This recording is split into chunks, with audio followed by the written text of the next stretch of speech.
Grožitės pavasariu? Nu, durnas klausimas. Laukiu, kol gegutė sukukuos. Kokia gegutė? Nu, kuku gegutė, kokia gegutė? Ką tu nežinai, kad metuose pirmą kartą pamačius gegutę būtinai reikia rankoje turėti metalinių pinigų ir juos žvanginti. Tada metai bus turtingi. Čia kvailas prietaras. Čia ne prietaras. Gegutės kukavimas ir pinigai yra tiesiogiai surišti dalykai. Sakau tau iš patirties. Aišku, nelabai graži ta patirtis, nu bet papasakos. 2008 pavasarį važiavau aš kažkur, tai neatsimenu.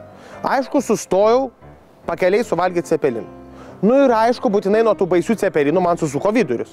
Sustojau, nubėgau į tokį va miškelį, pritupiau už medžių ir girdžiu kuku, kuku. Gegutė? Nu tai ne, gandras. Nu aišku, kad gegutė. Tokiu momentu užkukavo, kad visi metai šudini buvo. Krizė, smuko pardavimai, skolos baisingos. Nu reikėjo dar tą sardelitą užbankrotinti. Nuo to laiko kiekvieną pavasarį aš einu į mišką su pinigais ir ieškau gegutės. Pabarškinu monetas, jeigu tik tai ją pamatau. Ir viskas. Pardavimai auga, gamybos apimtis plečiasi, pelnas pučiasi. Kur jinai yra? Nu, gal klausyk, gal bulkos kokios reikia patrupinti jai, kad neatskristų. Arba gal kokį laikrodį pakabinti ant šakos. Nors nekabinsiu. Bet gegutėmgi patinka laikrodžiai, ar ne? Kad ta durnė greičiau atskristų. Kokių dar prietarų turit? Jei sudūžta veidrodis, tai aš tą pačią dieną perku naują namą ir įsikraustau.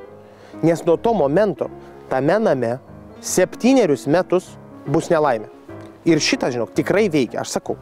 Vieną kartą sudaužiau veidrodį, netyčia, visiškai netyčia. Iškart pardaviau tą namą. Ir ką tu manai? Po mėnesio naujasis savininkas sužinojo, kad jo žmona jam yra neištikima.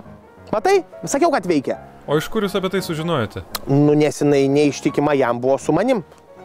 Ir kodėlgi taip atsitiko? Ogi todėl, kad tame name sudužo veidrodis. Tai dar pasakykit, kad nusispjauna 3 kartus, kai juoda katė per kelią perbėga. Ne, aš tiesiog pervažiuoju tą katę su džipu, skersai. Kitaip tariant, aš užkertu kelią nelaimiai pusiaukelėje. Nežiūriu ten, juoda ar ne juoda, aš nerizikuoju. Palauk, atrodo kukuoja. Ai ne, susipainėjau.